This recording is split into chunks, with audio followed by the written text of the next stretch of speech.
Hi dears, അസ്സാമു അലൈക്കും. അപ്പോൾ ഇന്ന് വന്നിട്ടുള്ളത് നല്ലൊരു മാംഗോ ഐസ്ക്രീമിൻ്റെ റെസിപ്പി ആയിട്ടാണ് കേട്ടോ. അപ്പോൾ ഇത് ഉണ്ടാക്കിയെടുക്കാനും എളുപ്പമാണ്, കഴിക്കാനും അപാര ടേസ്റ്റാണ്. എല്ലാവർക്കും നന്നായി ഇഷ്ടപ്പെടുന്ന ഒരു ഐസ്ക്രീമാണ്. അപ്പോൾ എല്ലാവരും ഒന്ന് ട്രൈ ചെയ്ത് നോക്കണം കേട്ടോ. നമ്മുടെ ലോക്ക്ഡൗൺ സമയത്തൊക്കെ നമുക്ക് ഉണ്ടാക്കിയെടുക്കാൻ പറ്റിയ അടിപൊളി ഐസ്ക്രീമാണ്. വീട്ടിലുള്ള ഇൻഗ്രീഡിയൻസ് ഒക്കെ വെച്ചിട്ട് പെട്ടെന്ന് ഉണ്ടാക്കിയെടുക്കാം. അപ്പോൾ അതിന് വേണ്ടിയിട്ട് ഞാനിതാ 2 കപ്പ് പാലെടുത്തിട്ട് നന്നായി ഒന്ന് തിളപ്പിച്ചെടുക്കുന്നുണ്ട്. അത് നന്നായി ഒന്ന് തിളച്ച് ഒന്ന് വറ്റി കുറുകി വരണം. അപ്പോൾ നമുക്കത് 2 കപ്പുള്ളത് ഒരു ഏകദേശം 1.5 കപ്പൊക്കെ ആയി മാറണം. അതിന് വേണ്ടിയിട്ട് നമ്മൾ നന്നായി ഒന്ന് വറ്റിച്ചെടുക്കണം കേട്ടോ. അപ്പോൾ അത് നല്ല ഹൈ ഫ്ലെയിമിലിട്ട് നന്നായി പാലൊന്ന് നന്നായി പൊന്തി വരുമ്പോൾ ലോ ഫ്ലെയിമിലിട്ട് കൊടുത്തിട്ട് വീണ്ടും ഇളക്കി കൊടുത്ത ശേഷം പിന്നീട് ഹൈ ഫ്ലെയിമിലിട്ട്, അപ്പോൾ അങ്ങനെ ആയിട്ട് ലാസ്റ്റ് പാൽ നന്നായി വറ്റി കിട്ടും. അപ്പോൾ നമുക്ക് അങ്ങനെ ചെയ്തെടുക്കാം കേട്ടോ. അതിലേക്ക് ഞാനിത് 1 കപ്പ് പഞ്ചസാരയും കൂടി ആഡ് ചെയ്യുന്നുണ്ട് കേട്ടോ. അപ്പം മധുരം നമുക്കിത് സെറ്റാവും, കാരണം ഇത് ഐസ്ക്രീം ഫ്രീസറിലൊക്കെ വെച്ച് സെറ്റായി വരുമ്പോൾ മധുരം നമുക്ക് പാകമായി കിട്ടും കേട്ടോ. ഐസ്ക്രീമിൻ്റെ ഒക്കെ മധുരമായി കിട്ടും. അപ്പോൾ അതിന് വേണ്ടിയിട്ടാണ് കേട്ടോ ഇങ്ങനെ പഞ്ചസാര ചേർക്കുന്നത്.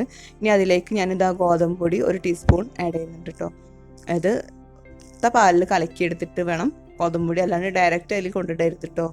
അപ്പോൾ അത് അതുപോലെ ഞാൻ തണുത്ത പാലിൽ കലക്കിയെടുത്തിട്ട് നന്നായി ഒന്ന് മിക്സ് ചെയ്തിട്ട് നമുക്ക് ചൂടുള്ള പാലിലോട്ട് മാറ്റാം. അപ്പോൾ ഇത് കട്ട കെട്ടാണ്ടിരിക്കാനാണ് ഇതുപോലെ ഇളക്കിയെടുക്കുന്നത്. ഇനി അതൊന്ന് പാലിലേക്ക് മാറ്റാം കേട്ടോ. ഇപ്പം എന്നിട്ട് നന്നായി ഒന്ന് ഫ്ലെയിമിലിട്ടിട്ട്, ഒരു മീഡിയം ഫ്ലെയിമിലിട്ട് നന്നായി അതൊന്ന് വറ്റിച്ചെടുക്കാം. അപ്പോൾ നന്നായി ഇളക്കി കൊടുക്കണം കേട്ടോ, അല്ലെങ്കിൽ അടി പിടിക്കാൻ സാധ്യതയുണ്ട്. അപ്പോൾ നന്നായി ഒന്ന് ഇളക്കി കൊടുക്കുക. ഇപ്പം തന്നെ കണ്ടില്ലേ, പാലിൻ്റെ പാടൊക്കെ മേലെ പൊന്തിയിട്ട് പാല് നല്ല വറ്റി കുറുകിയ ലക്ഷണമാണ്. അപ്പോൾ അതുപോലെ ഞാൻ ഇതിലേക്ക് ഇനി ഒരു 1/2 ടീസ്പൂൺ വാനില എസൻസും കൂടി ആഡ് ചെയ്യുന്നുണ്ട് കേട്ടോ. അപ്പോൾ വാനില എസൻസ് ഇഷ്ടമില്ലാത്തവർക്കും വീട്ടിലില്ലാത്തവർക്കൊക്കെ നമുക്ക് ഏലക്കപ്പൊടിയോ അങ്ങനെ എന്തെങ്കിലുമൊക്കെ ആഡ് ചെയ്യാം കേട്ടോ. വേറെ എന്തെങ്കിലും ഫ്ലേവറൊക്കെ ഉണ്ടെങ്കിൽ പിസ്ത എസൻസ്, അങ്ങനെ വാനിലയുടെ ടേസ്റ്റ് ഇഷ്ടമില്ലാത്തവർക്ക് അങ്ങനെ ചെയ്യാം. അപ്പോൾ ഇത് നന്നായി ഒന്ന് ഇളക്കിയെടുക്കാം. അങ്ങനെ നന്നായി ഒന്ന് വറ്റിച്ചെടുക്കാം കേട്ടോ. ഒരു 5 മിനിറ്റ് നേരമൊക്കെ ഒന്ന് വറ്റിച്ചെടുത്താൽ മതി കേട്ടോ. അതിൽ കൂടുതലൊന്നും വറ്റിക്കണ്ട. അപ്പോൾ അത് അതുപോലെ നന്നായി ഒന്ന് ഇളക്കി കൊടുക്കണേ. മീഡിയം ഫ്ലെയിമിലിട്ടോ നന്നായി ഇളക്കി കൊടുക്കണം കേട്ടോ. അപ്പം നമ്മുടെ പാലിത് ഏകദേശമൊക്കെ ആയിട്ടുണ്ട്. അപ്പോൾ നമുക്കത് ഫ്ലെയിം ഓഫ് ചെയ്തിട്ട് തണുക്കാൻ വേണ്ടി വെക്കാം കേട്ടോ. അപ്പം ഞാൻ ഇതിലേക്ക് ഇനി ഒരു വലിയ മാങ്ങയാണ് എടുത്തിട്ടുള്ളത്. അതുപോലെ ചെറിയ പീസാക്കിയിട്ടൊന്ന് കട്ട് ചെയ്ത് വെക്കുന്നുണ്ട് കേട്ടോ. ഇനി നമ്മുടെ പാലൊന്ന് തണുത്ത് കിട്ടിക്കഴിഞ്ഞാൽ നമുക്ക് മിക്സിയിലിട്ടിട്ട് നമുക്കതൊന്ന് നന്നായി ഒന്ന് അരച്ചെടുക്കാം കേട്ടോ. അപ്പം മാങ്ങയും പാലും കൂടിയിട്ട് നന്നായി ഒന്ന് മിക്സിയിലിട്ട് നന്നായി ഒന്ന് അരച്ചെടുത്തിട്ട് അതേപോലെ രീതിയിലാക്കണം കേട്ടോ.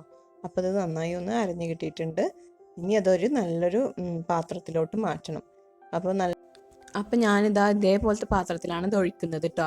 അപ്പോൾ ഇത് സെറ്റായി കിട്ടാൻ വേണ്ടിയിട്ട് നല്ല മൂടി ഉറപ്പുള്ള പാത്രമാണ്. ഇനി അങ്ങനത്തെ പാത്രം ഇല്ലെങ്കിൽ നിങ്ങൾക്ക് ക്ലിങ് ഫിലിമൊക്കെ വെച്ചിട്ട് ഒന്ന് കവർ ചെയ്ത് കൊടുക്കാം കേട്ടോ ആ പാത്രത്തിൻ്റെ മേലെ. എന്നിട്ട് പിന്നെ മൂടി വെച്ച് കഴിഞ്ഞാൽ ഐസൊന്നും മേലെ പിടിക്കില്ല. അപ്പോൾ ഇത് ഫ്രീസറിൽ വെച്ചിട്ട് ഞാനൊരു 8 മണിക്കൂർ വെക്കുന്നുണ്ട്. അപ്പോൾ ഞാനിത് ഓവർനൈറ്റാണ് വെക്കുന്നത്. രാത്രി ഉണ്ടാക്കിയിട്ട് രാവിലെ എടുക്കുകയുള്ളൂ. അപ്പോൾ പിന്നെ നന്നായി ഒന്ന് സെറ്റായി കിട്ടും.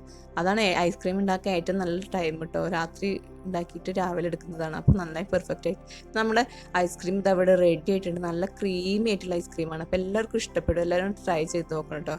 എൻ്റെ വീഡിയോ ആദ്യമായിട്ടാണ് കാണുന്നതെങ്കിൽ ഒന്ന് സബ്സ്ക്രൈബ് ചെയ്തേക്കണേ പ്ലീസ്. പിന്നെ തൊട്ടടുത്തുള്ള ബെല്ലൈക്കണും കൂടി ഒന്ന് പ്രസ് ചെയ്യണം കേട്ടോ. പിന്നെ എൻ്റെ വീഡിയോ ഇഷ്ടമായെങ്കിൽ ഒന്ന് ലൈക്ക് ചെയ്തേക്കണേ. അപ്പോൾ എല്ലാവരും ഇതൊന്ന് ട്രൈ ചെയ്ത് നോക്കണം കേട്ടോ. വളരെ ഈസിയാണ്. വീട്ടിലുള്ള ഇൻഗ്രീഡിയൻസ് ഒക്കെ വെച്ചിട്ട് പെട്ടെന്ന് ഉണ്ടാക്കിയെടുക്കാൻ പറ്റിയ അടിപൊളി ഐസ്ക്രീമാണ്. പിന്നെ നിങ്ങളത് ഫ്രണ്ട്സ് ആൻഡ് ഫാമിലിക്ക് ഒന്ന് ഷെയർ ചെയ്ത് കൊടുക്കണം കേട്ടോ. Thank you for watching.